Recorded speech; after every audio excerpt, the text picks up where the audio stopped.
Warning, this podcast contains spoilers.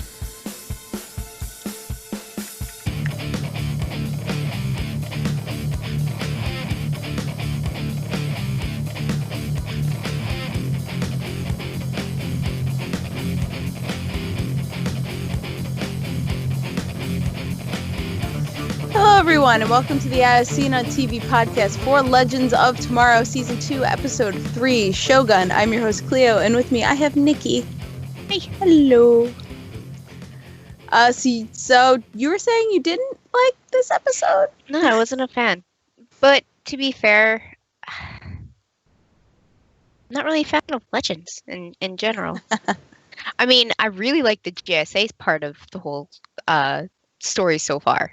Yeah. But I want more of them. yes. Yes. Like Vixen was a breath of fresh air this episode. Because she's basically just walking around like, you people are crazy. Mm-hmm. This ship is crazy. Mm-hmm. Here's a bear. Yeah. I think Vixen was definitely one of my favorite parts about this episode. Mm-hmm. And her and Sarah's fighting. Yeah, together. Especially them. They make a great team. Better than the whole team after almost a season and a half. Yeah. Like, oh my goodness. We see Mick like try to fight ninjas, which actually he did better than I expected him to do. He did pretty good. Yeah, we see, Nate not being able to use his powers. We see, Ray stumbling over his sword, and then the two of them just like take out over a dozen samurai. Yeah. Definitely best part. I mean, we were trying to figure out what Nate's powers would have been this episode, or for this episode, last episode. I honestly didn't expect him being another Steel Man. Yeah, and it's so different from his grandfather too. Mm-hmm. And like the way that Ray was talking about how he changed the serum, he like just after Nate had been metal the first time, he's like, oh yeah, and I threw in the ability to change into a dense metal alloy, and we were just like, you didn't think to mention that? Yeah. that you tweaked a super soldier serum to be. He's one of the dumbest, smartest men I've ever known. He really is. He's the dumbest smart person ever. Yep. Yeah, and he's just like, oh yeah, my serum's flawless. It must be your fault. It's like, Ray, to be fair, you hardly knew what you did. Mm-hmm. And I also liked at the end they were just like, yes, this is my favorite time period, and Mick is just like, shut up, nerds. I have no proof ninjas exist. It's like, the food sucks, and I have no proof that ninja exists. That's right, he said the food sucked. Freaking Sarah wouldn't let him have sake either. Exactly. Damn it. The intro actually was interesting. It was voiced by Nate this time. Mm-hmm. So they are changing it every episode. Which is good too. Yeah. And maybe I didn't notice, but it was in the third person, and I don't remember if the other ones were in the third person as well. I don't remember. Yeah. I would have to actually go back, and I'd have time to go back. Yeah. But just hearing Nate say it in the third person made him feel like that much more isolated from the team, like he wasn't part of the team. It's like, yeah, that's a little weird, but it's probably was in the third person the whole time, and I just didn't remember. Yeah, so the episode starts out, Vixen is super ninja on the ship. She knocks out everyone. She one hit knocks out everyone, including Canary. And it's just like, damn, girl. She's a little pissed off. Wasn't her and Araman a thing? Yeah, it was more like looks, though, that maybe there was a relationship we didn't know about, but there was definitely feelings there. Yeah, Sally in chat is saying she loved Mick this episode, and I freaking agree. You know what? He's the reason I come back and watch every week. Yeah. He's on point. He's like, where are all the knives? Oh, there they are. Oh, there's one. You know, he's definitely on point. Yep. Just promise not to hurt Mick unless he really deserves it. Yep. That's so fun. There was quite a few lines that gave me a little bit, like, I had giggles over them, but oh yeah, like we're professionals, we know what we're doing. Kind of. And like the things that happened immediately after was like, no you're not, and no you didn't. Freaking Ray and Nate just letting them like beat each other the fuck up. They caused the ship to malfunction in a big way. They blew the blast doors open. Like, fell out. I couldn't tell if they were, you know, scientists or 5-year-olds. They were probably both. Yeah. That's probably the worst combination. 5-year-old scientists, yeah. Yep. You're right. So we didn't learn all that much about Nate's powers. We just know he can turn into some weird metal. Mm-hmm. And that he has to do or do not. There is no try. Mm-hmm. I loved how he just got her to say Master Yoda. Yep. I was cracking up on that one. But it's making me think that maybe this is not all that Nate can do. Like, metal's not the only thing he'll be able to turn into. And this is a big if, because he could just be Steel and then he's, you know, the second Commander Steel or Citizen Steel or whatever. Yeah. But a character I've been keeping my eyes out for is a character called Metamorpho, or the Element Man. And he is a big character in the overall DC world. Mm-hmm. And I've been looking out for him. And there were a couple times where I was like, could that be? You know, in all these shows, I'm like, could this be him finally? And, you know, to no avail. But I think there's a chance. I mean, maybe he could. I really don't know much about the DC universe, but that sounds really cool. Yeah, and he can turn into different alloys, different elements. That makes sense. And he's pretty cool. And reason I like him is because he sometimes like falls back and forth between good guy, bad guy, antagonist sort of a thing. So that could definitely be interesting. Mm-hmm. But it might not be. But I'm still looking out for him. Him and the Spectre are two characters in DC characters where I'm like, you gotta show up. You want to see the Spectre in Arrow, right? Or was that honestly, the original thing? No, it's just like wherever. I don't give a shit. Originally it was for Arrow because that was where all the mysticism and the magic was coming from.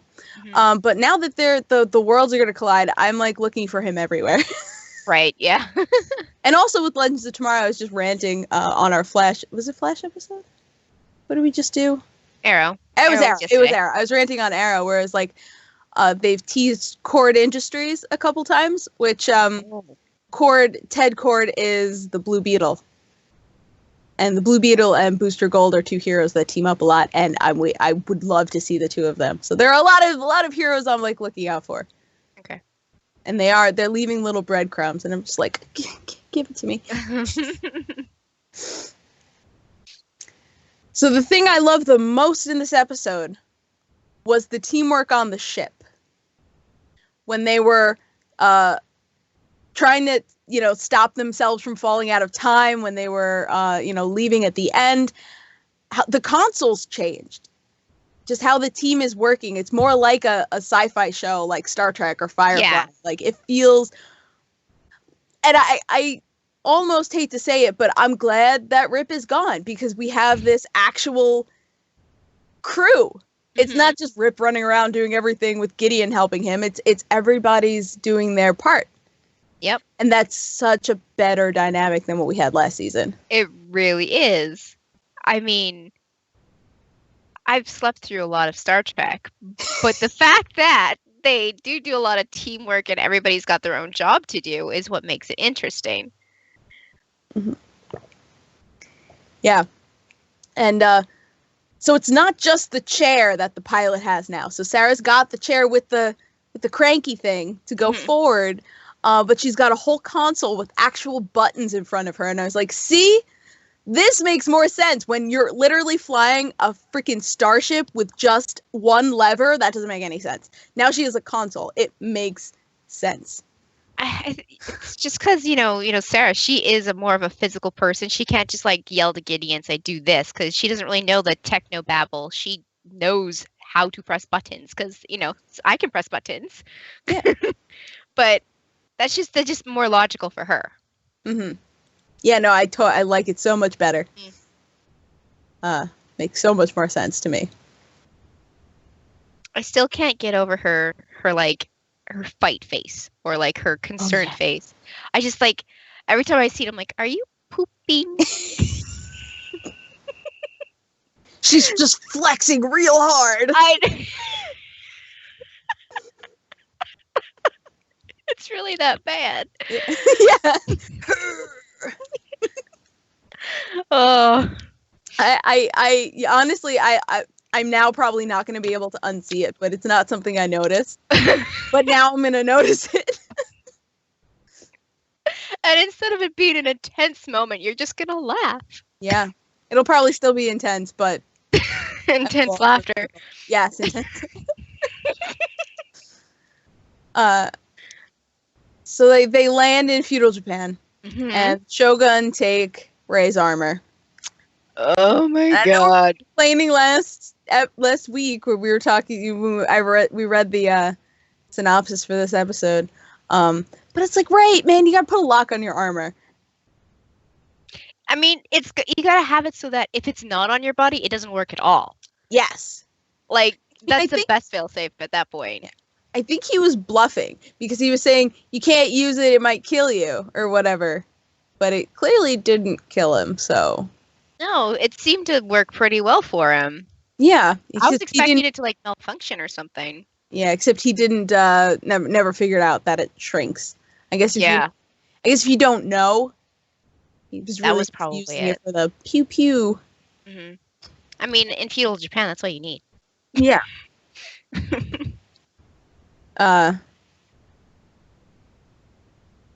But yeah, the leader, the Shogun, he's like this really asshole guy, and apparently he was an actual historical figure because Nate kept referencing him. I don't know. I know almost nothing about feudal Japanese history that is anywhere outside of Rurouni Kenshin. So that's about it. And I don't even remember his name. The Shogun's name. No, me neither. Probably in the synopsis that I should probably have open, but I'm flipping through. Tokugawa. Okay. Oh, no, he's the Shogun of Tokugawa. No, they called him Tokugawa though, so that's his name. And apparently he murders his wives. That's super. What's weird. The point? I don't know. He did seem like a freak, so. Well, that's true, but I mean, there has to be some benefit to it. Maybe he's just like Joffrey. Oh. I mean, every country's got a Joffrey. Yeah.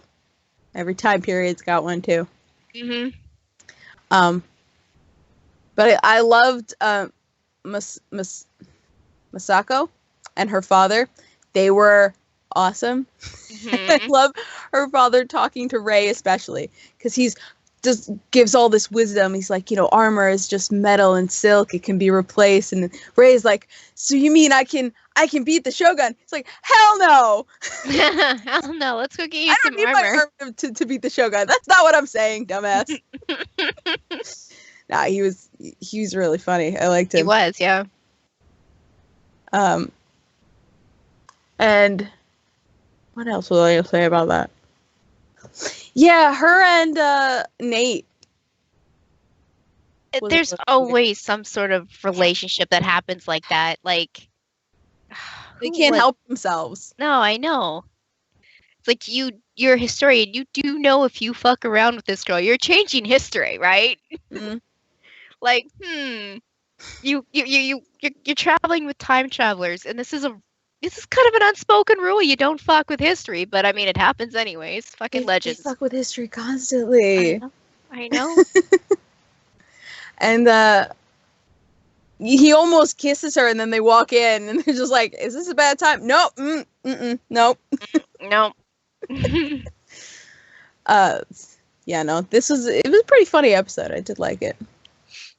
I mean, they have kept it on a lighter side so far this season, so I guess that's good too. Yeah. And I liked. We got a little information about Amaya, right? Amaya. The country she's from is Zambeze in Africa. She's from a tribe that medallion is one of 4 totems in the region, and it gets passed down through the women of the tribe. And she got recruited by the JSA. And so there's 3 other ladies running around out there that are like Vixen? Yes, and we actually met one of them in the Vixen web series, the first season. Okay. I'm pretty sure she had another medallion. I could be wrong about that. I want to rewatch it before I watch the new Vixen.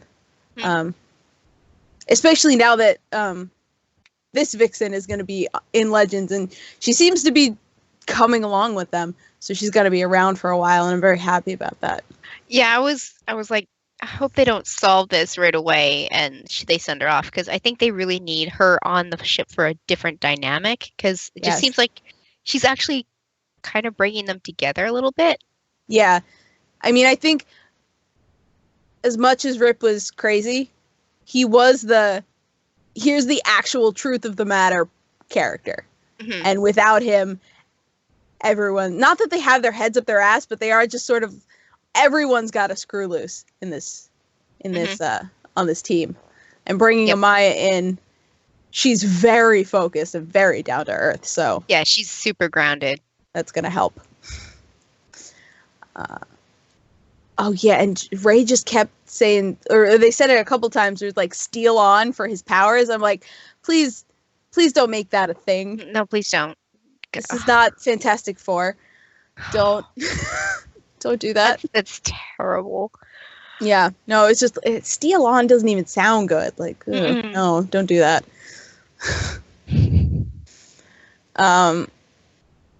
Last thing I want to talk about is the weird secret room that Rip was hiding from everyone. With all the guns and the secret messages. Like, I know. Thanks for blowing the lid off that one, Gideon. Like, she was just sort of like, oh yes, 36 rooms, and Jackson's just like, hold on. Wait a second. Yeah. There's something wrong, or I'm crazy. Yeah. And I mean, yeah, there were all these weird weapons, but I'm not, and maybe Rip was trying to hide that from the team.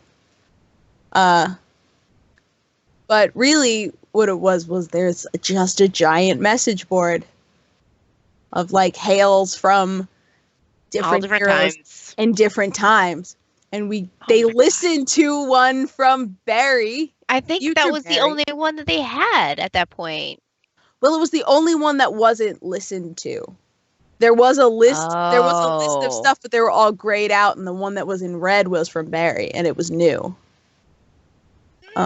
Barry sounded so old. Okay. It sounded like he borrowed Ollie's voice filter. It really did, yeah. He definitely sounded gruffer, but then there was like the audio alteration, and I'm like, you were like this close to making him sound convincingly old. Yeah. Just missed it. But yeah, it was from 2056. Yeah, 2056. And that's 40 years. yeah. Yes, because it was 2046 that they went to Star City. So it's 10 years after that. God, Yeah. I want to know what he says. I want to know. I know. And it's because, like, they're already, like, you know, tying the Flash in so much. So, like, it's just putting Eobard into the season just ties it so well to the Flash. And so, like, not knowing what Barry said to them is just, like, burning a hole into my heart. I need to know. Yeah, and I mean, the two of them are like, we fixed it. We're not hiding anything. And Sarah's just like, yeah, I know you're lying, and like walks away. Like the look on her face was like, I know you're lying, but I'm not gonna push it. So I think she definitely knows. I'd rather go have a nap than talk to you two about this shit right now. See you later. I would rather do literally anything else. Yeah, they're two of like those two, and then probably Ray are just probably the worst at keeping secrets. So it's gonna come out probably sooner than later. Oh yeah. This is not safe till mid-season break kind of secret because of those two. Mm-hmm. So Aubrey in chat says that they could be teasing Bart Allen because in Young Justice he is from 2056 is the time he comes back, and Bart Allen is Impulse, who is another speedster, and that would be cool if we got him. But I don't think it will be for a while, but the tease is nice that they use that year. That's true. And I, like you said, it's not going to be for a while, and because the crossover is coming up soon. There's no way they can throw Impulse in there right now. Yeah. They'd have to do it afterwards. Well, I don't know. Impulse could be part of the crossover. Like, if this is world colliding cataclysmic shit, you never know. But we're gonna find out soon enough. Aubrey says he misses Captain Cold. Yeah, me too, man. Oh man, him and Mick are the ones that pulled me in last season. Yeah. And, I mean, getting teased a little bit on the Flash last week with, you know, flashbacks with Snart and, you know, the hologram, and I was like, whew. And then he's just not there. Yeah, we were all, before that episode came out, we were all speculating. We're like, is he back? Is this a Flashpoint thing? And then it was just a flashback, and we were just like, he's still dead. He's still gone. He's still gone. I honestly hope that the crossover is gonna bring him back. I want it back so bad. Yeah, please. I mean, I know he's doing other stuff, but I don't think it's a big role. I don't think it's as good as this either. No, that's true. He plays an amazing Captain Cold. He really does. Nothing quite like him. And Brian says he loved Mick's line about Chuck Norris. I actually forgot that line. Thank you for reminding me. Court ninjas exist. You ever heard of Chuck Norris? Oh, and I like that at the end, Amaya does sort of warm up a little bit to Mick. It like throws him the ninja star and the shuriken. Is that what it is? Yeah. Shuriken. She's like, I know you pretend to be a piece of shit, but you actually care. So I like that happened.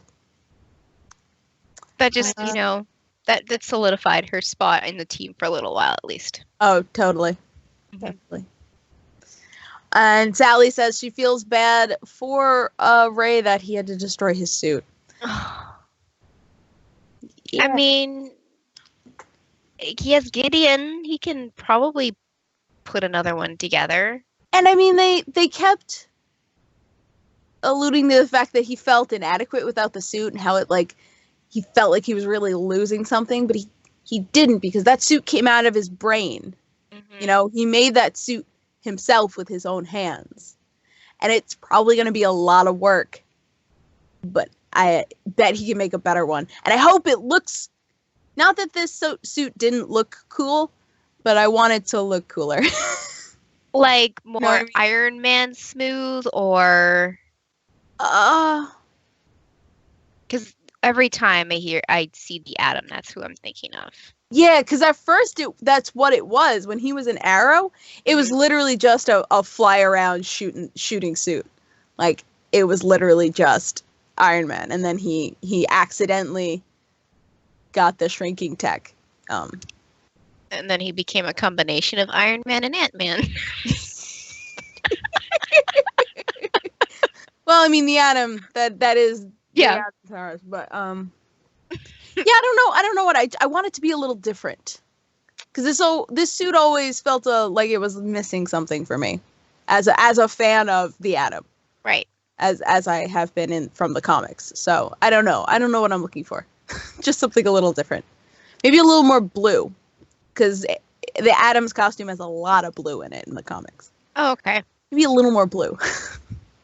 Yeah, because right a now little it's kind less of like weird gray. Yeah, it's kind of like a steely gray with a blue tinge in it. And yeah. It looked like it was getting pretty scratched up too when I saw it on the Samurai. It was like really gruffed in the front, so it needs to be redone. Oh, you know what it is? He also used really rare materials to make it too, like the Dwarf Star alloy. Right. Which, I mean, they're freaking time travelers, so I'm sure they'll come across it, but I think that's going to be an obstacle for him to rebuild his suit. That's true. I mean, but he did just make some sort of serum to make into like a superhuman, so... He did it in 5 seconds, too. Yeah, like, it was wasn't even a thing. With a microscope! You know, with, like, advanced equipment, he literally did it with a microscope that he then knocked out a Nazi with. So, yep. Yeah, no, I have all confidence he's going to get a new suit soon. Yep. Next episode is called Abominations, when the Legends discover a time aberration in 1863. They find themselves fighting for survival during the Civil War with Confederate soldiers who have been turned into zombies. With the Civil War outcome hanging in the balance, Jax must participate in a daring mission by going to a slave plantation with Amaya. Oh, great. Let's send the black characters to the slave plantation. I know that's the point. Shut up. Well, I mean, I guess I could focus on that other than the zombies, because... Yeah. Zombies. That's probably going to be the more interesting part than the zombies. Honestly, though, I'm now in my head thinking it might be a little bit like Sleepy Hollow. How, like, instead of the Revolutionary War, obviously the Civil War, but I'm just expecting a giant Hessian soldier with no head to just come out of the bushes. Well, that would be cool. Awesome. But no, zombies. Sarah begins to feel the burden of the decisions she has to make as the leader. And Ray struggles to find his purpose on the team. So he's not getting his new suit back immediately. Ray, you're a fucking genius. I You know! can do anything. He's a genius idiot. I just want to smack him upside the head. Mm-hmm. Yeah, I mean, I don't mean to go mommy mode on a guy that's probably older than me, but hey. Yeah, he'll figure it out. It'll be fine. Yeah. He'll brood a little bit and he'll get over it. So Nikki, where can the people find you? They can find me on the Twitter at LadyVenom24, LadyYV, 24. Been a long night, guys. You can find me at Clio Mono on Twitter, Twitch, Pinterest. On Twitch, I actually have the VOD of me streaming The Bunker, which was a lot of fun to play. And you can find all of us at ASOTV Podcast on Facebook, Twitter, Gmail, Google+, and right here on YouTube. Follow us for some more podcasts and some of your favorite TV shows, video games, and movies. Until next time. Bye, guys. Latest. Laters.